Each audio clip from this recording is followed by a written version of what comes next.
And Jim, we're going to start with a roll call, yes? All right. I'll call the order of the Confirmation. meeting Wednesday, March 15, 2023, full commission meeting, and please call the roll. It's confirming we are streaming from PRA. We're streaming. There's nobody in person. We're all streaming. And staff, can you confirm that we are streaming, we're live, and we're recording?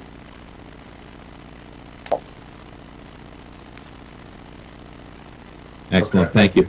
Chair Shapiro. Here. Commissioner Bailey. Here. Commissioner Dorner. Present. Commissioner Giraldo. I'm here. Commissioner Bartley. Present. Commissioner Hedrick. Here. Commissioner Pinheiro. Here. That is 7. We have quorum. We have a quorum, both Prince George's and Montgomery sides, and we can move forward. First item is the approval of the commission agenda. I will not ask for a roll call on this, but without objection, we'll approve the commission agenda. Next item is the approval of commission minutes. I'm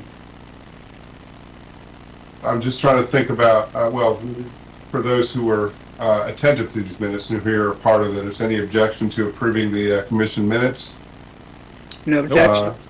Without objection, the commission minutes from the open session February 15, 2023 are approved.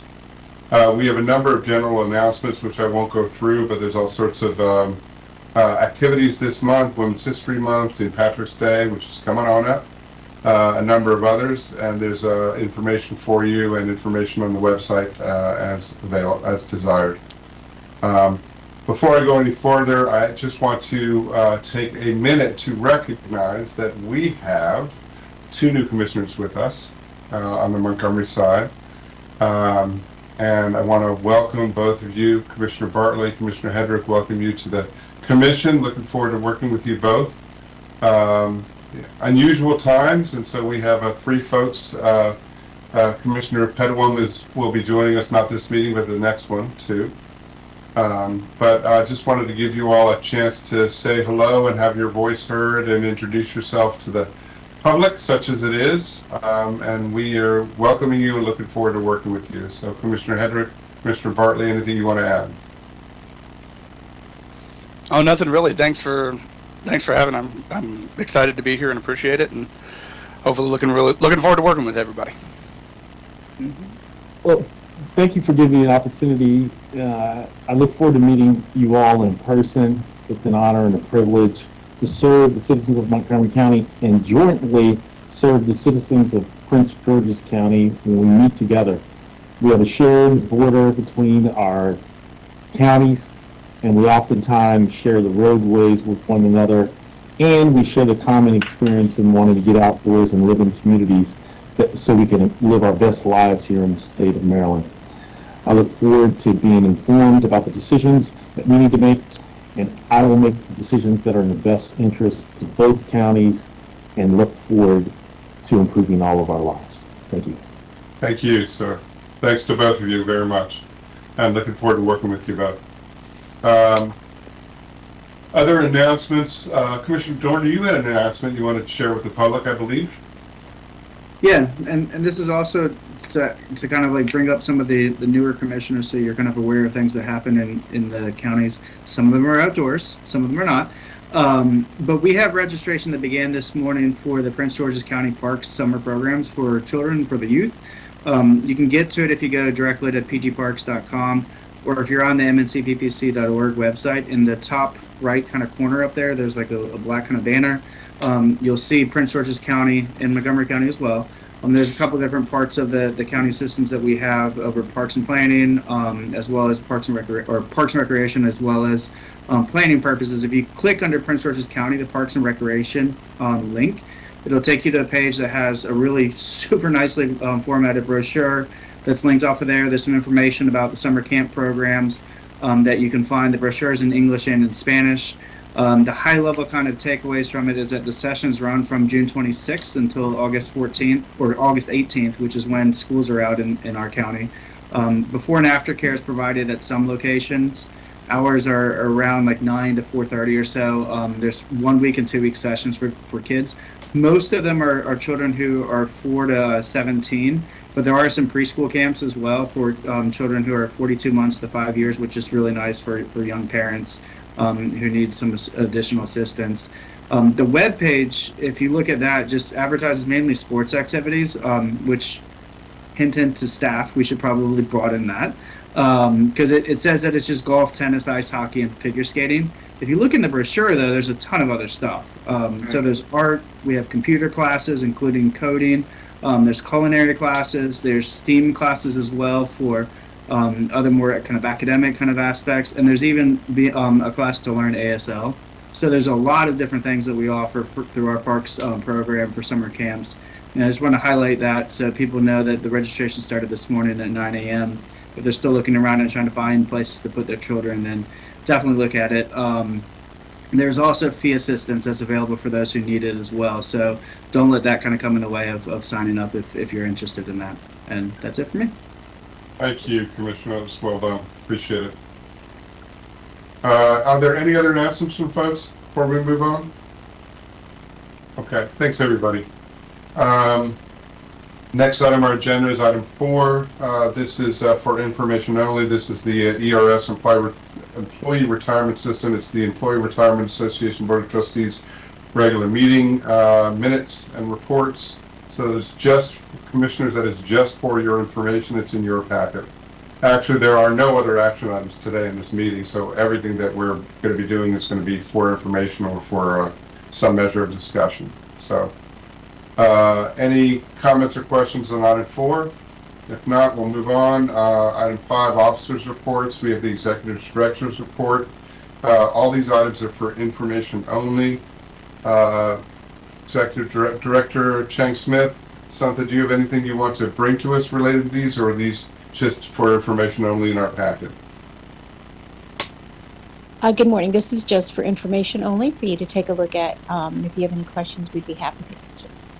Okay, thank you. If there's no questions of these reports, we will move on. There is no Secretary Treasurer report, and we'll move on to our final agenda items, which are our General Counsel report. The first one, the litigation report, is information only, but I believe that Ms. Borden wants to provide an update and have a discussion on the legislative updates. So I'll turn to our General Counsel, Deborah Borden. Thank you, Mr. Chair, and good morning to all commissioners and staff on the call. I'm Deborah Borden. I am the General Counsel for the Commission, and I do have a brief update for you. Just to sort of orient the new commissioners, we have a pretty robust program of following legislation during the legislative session in Annapolis. We sometimes propose and recommend positions that the commission will take on certain legislative items.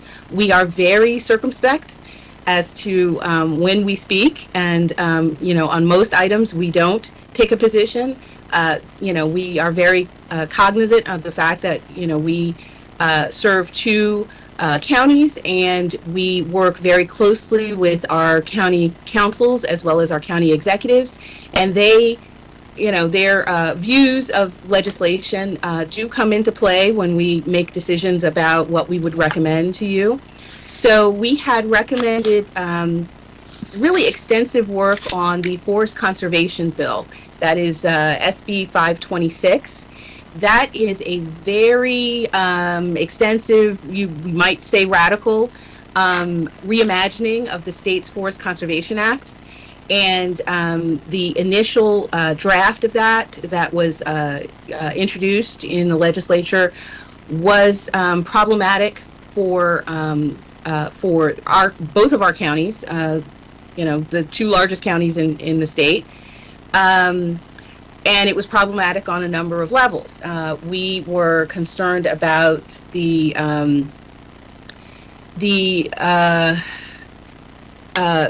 forest mitigation ratio. They were proposing to go to a 2-to-1 ratio for removal or clearance of priority forests. We were very concerned about that because basically that's all of our forest in Prince George's County and quite a bit of our forest in Montgomery County. We were concerned about the lack of use of what's called qualified conservation, which is our mitigation banking program. A few years ago, the legislature put significant restrictions on using mitigation banks that were retention banks, banks that were protecting existing forest, as opposed to banks that were planted forests, newly planted forests. So we were very concerned about the restrictions, continued restrictions in this bill on that. We really wanted those restrictions lifted so that we could, in fact, encourage that market for protecting our existing forest.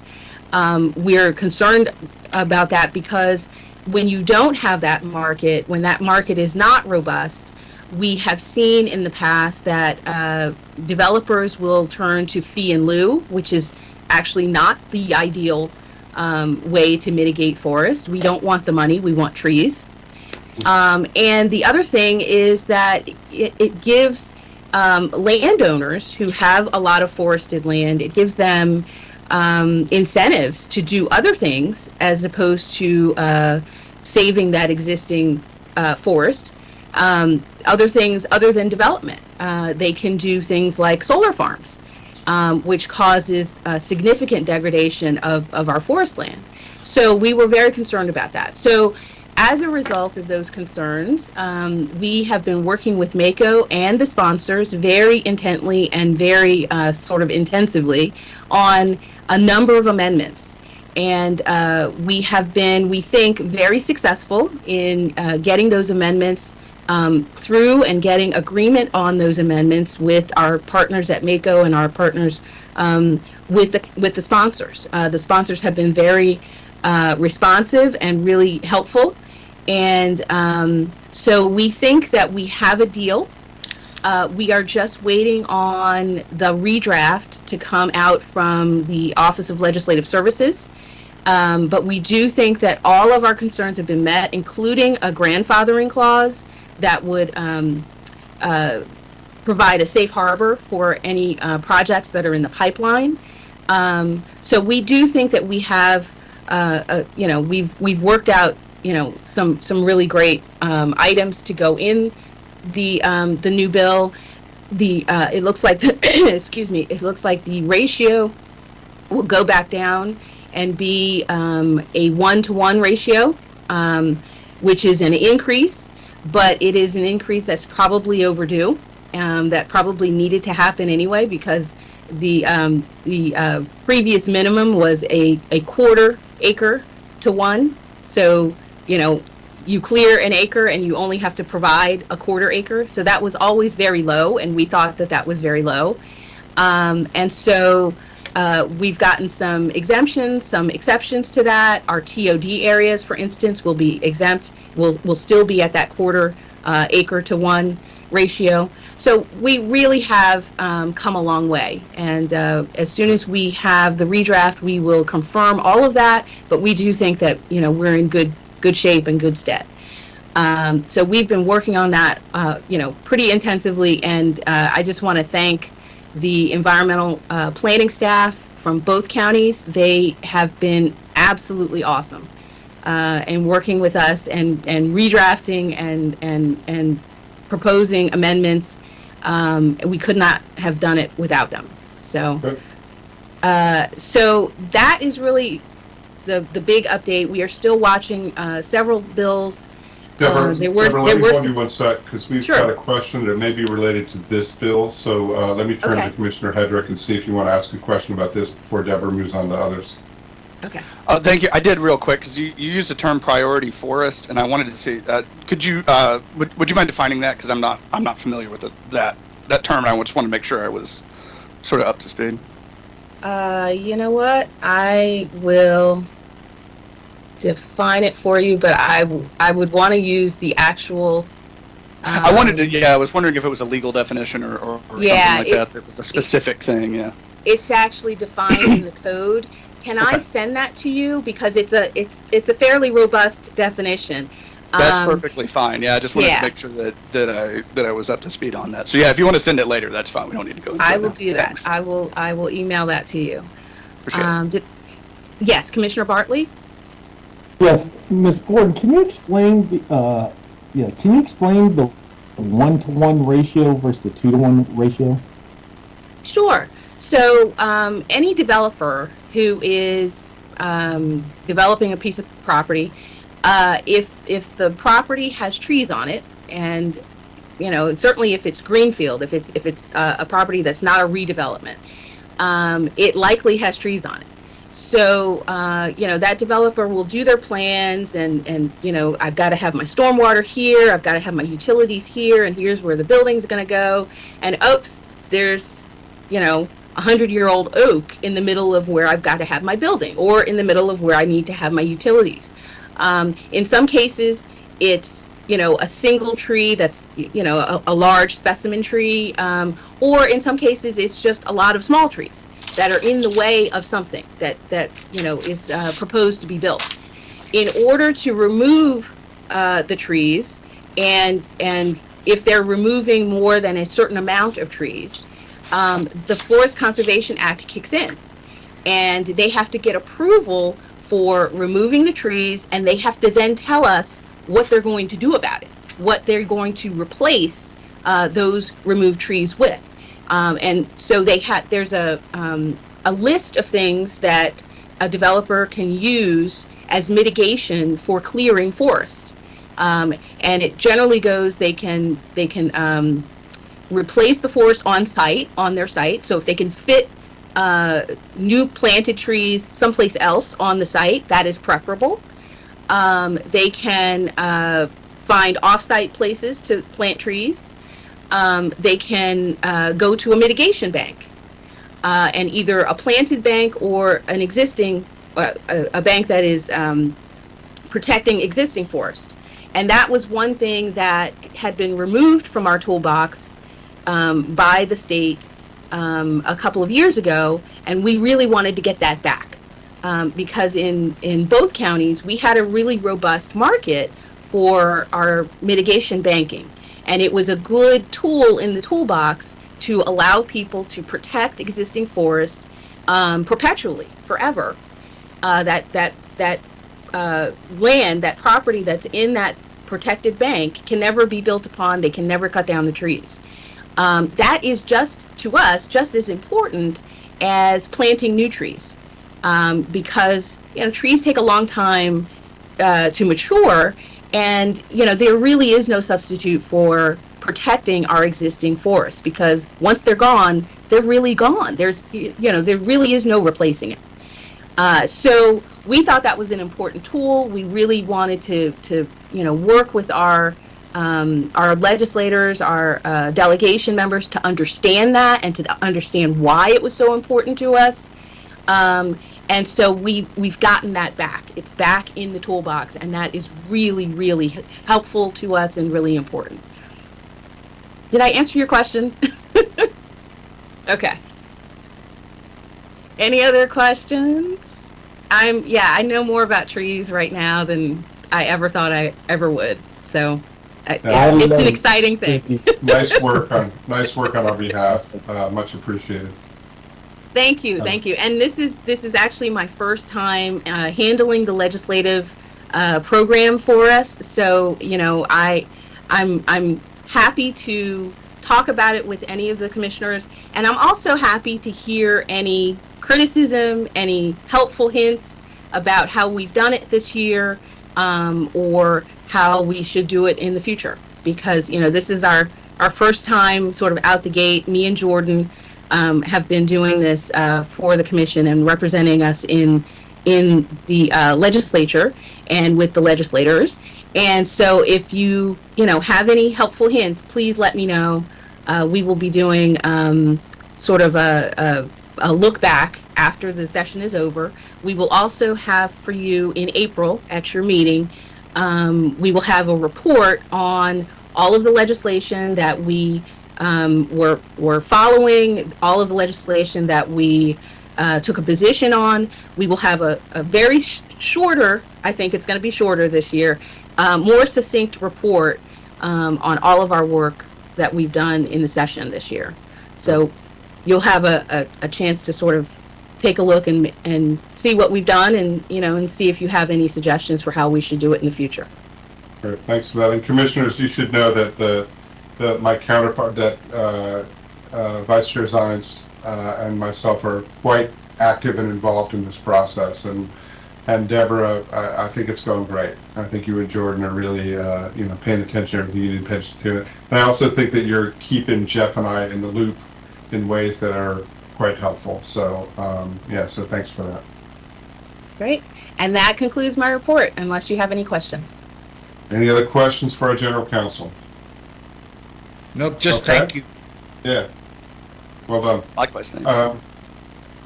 There's no other questions. We actually have no other agenda items. So unless there's anything else before us, commissioners, we can send Vice Chair Pinheiro back to the beach. Thank you. Yes, I will. And without objection, folks, we are adjourned. Thanks, everybody. Thank you, everyone. Thank you. Take care. Bye. Bye.